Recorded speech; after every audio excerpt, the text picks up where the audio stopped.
Howdy, y'all.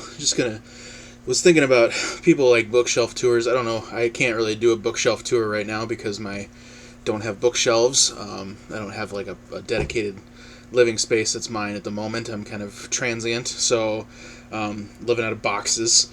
But I can do a recent acquisitions video of books that I've picked up, both online, had sent to me, and picked up at bookstores in the last month or so. So let's just go through them. First up, we've got Crime and Punishment by Fyodor Dostoyevsky. This is one that, I should have read long ago, but it's been on my mind as something to read in the near future. And I had a copy of it for many years and then lost it. So I picked this one up for cheap. Up next, The Road by Cormac McCarthy. Yes, I have not read this book. I just reread Blood Meridian, which I absolutely love, and I was like, you know what, I should probably read more McCarthy. So again, picked this one up for super cheap because it's in mass market. This one I foresee reading in the near future because I'm in the mood for dark shit. Next, we've got this Barnes & Noble Classics copy. That's a joint Portrait of the Artist and Dubliners Together by Joyce. I've never completed a full work of Joyce. I've tried and failed. At some point, I got rid of all of my Joyce, but I'm in an amassing mood more than anything right now. So, found this for $1 in the clearance section at Majors and Quinn, and thought, what the hell? Why not? So I picked it up. Also in the clearance section there, I thought I owned this, but I haven't been able to find my copy of it, so I picked it up again. The Illuminatus Trilogy by Robert Shae and Robert Anton Wilson. This is a book that I should have read a long time ago because of my interest in conspiracy theories and cults and secret societies. Many people who I know have read and enjoyed this book greatly. Something I'll get around to eventually, but I'm glad I have it again, and it was cheap. Next, we've got Fates and Furies by Lauren Groff. This was a book that made a bit of a splash. I believe it won the National Book Award the year it came out, or was a finalist. I owned it for a number of years and then got rid of it, but then I found it in clearance at half price and thought, why not? Especially after I read the description of it, where it's about a couple that marry when they're just out of college, and now it's sometime later and their marriage is dissolving. Sounds familiar. Maybe the right time for this one.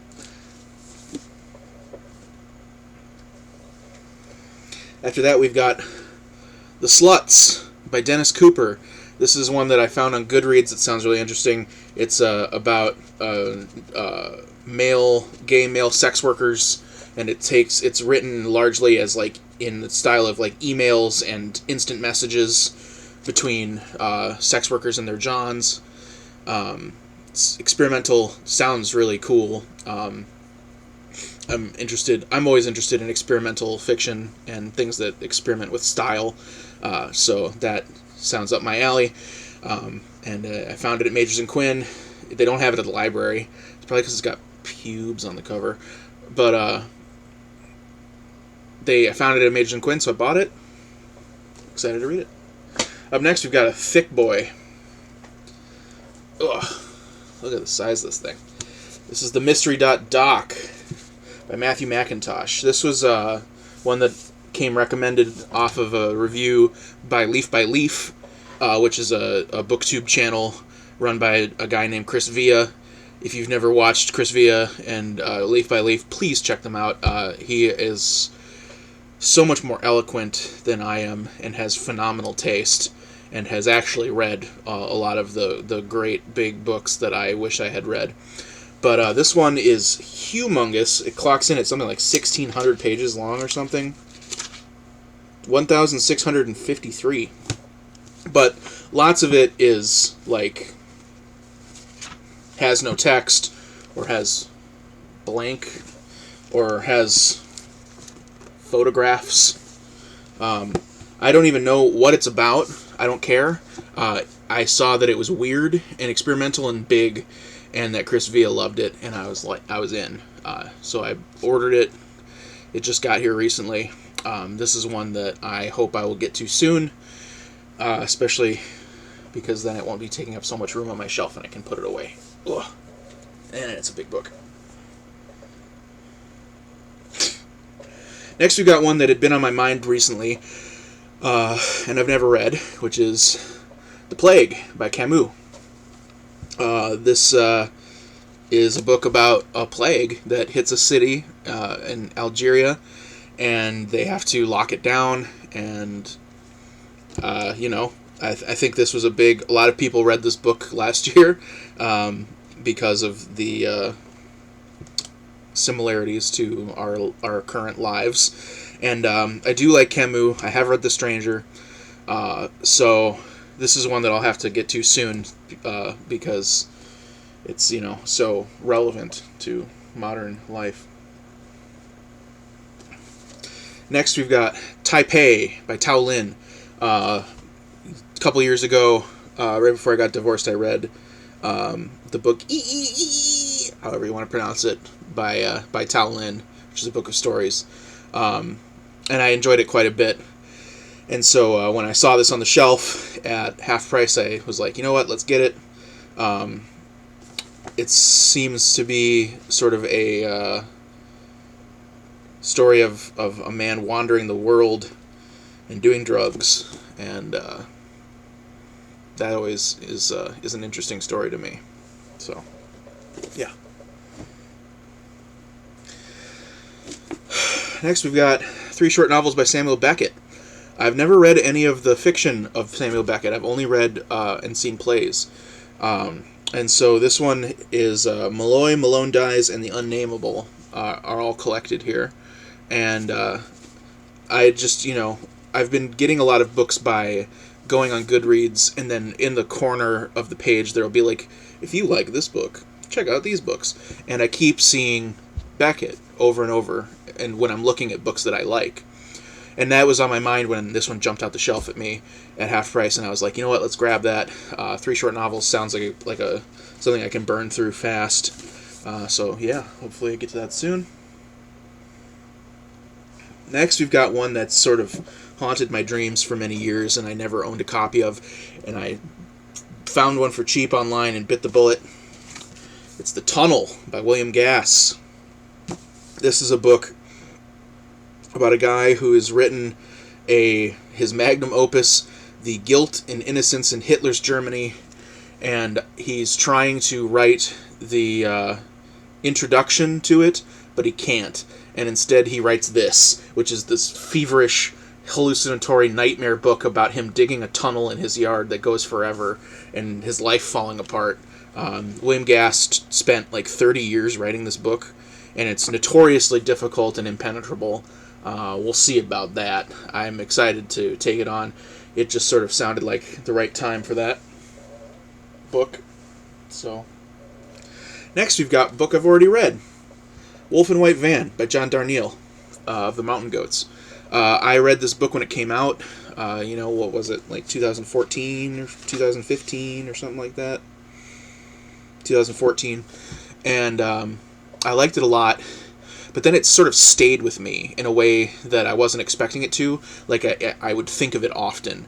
And it grew in regard in my mind from like a 4-star to a 5-star book. And it's kept with me over the years. Stayed with me. And then I was talking about it with someone somewhat recently, and I was like, I really need to reread that book. Because I think it's better than I thought it was when I read it. But I had gotten rid of it, so now I've got it again. I can read it again. I'm planning on reading this in the very near future because it's been on my mind so much. It's a book about a guy who he shot himself in the face when he was like 17 and but did not die. But now he is like deformed, and so he sort of lives as this sort of pariah. Going outside is like a ordeal for him because he's so grotesque that people are afraid of him. And he makes his living by running mail-based role-playing games that people will mail their moves to him, and then he mails back what happens. And the most popular one being a game called Trace Italian.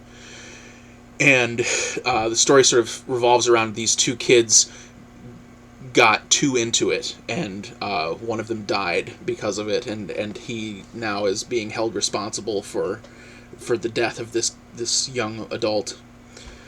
And sort of living in this sort of post-suicide life. It's very good. If you're, it kind of comes as what you would expect from John Darnielle. If you're a fan of the Mountain Goats, definitely check this book out. It's a wonderful book. His other book, Universal Harvester, not as good, but also very good. I read that one as well. I'm excited to see if and when John writes more fiction, because it's been a couple of years now. Finally, we've got Mulligan Stew by Gilbert Sorrentino. Can't read. This is a book that was put out by Dalkey Archive. It was a book that kept on coming up, like I had said before when I was looking up books on Goodreads, it's kept on coming up in the sidebar. And it's the back of it describes it as you're reading a book that this guy is writing that he wants to be a, quote, new wave murder mystery, but he can't sort of pin it down, and it turns into a literary stew of styles and concepts and imaginings. And that shit sounds right up my alley. 7 Meatballs right up my alley. So I found it for cheap, picked it up. I don't know when I'll get to it, but it looks cool. So yeah, that's my giant stack of shit that I've gotten in the last month or so. If you've read any of these books and you think I should read one more immediately than the others, hit me up in the comments and let me know. If you think you know a book I should get, let me know as well. Yeah, thanks a lot.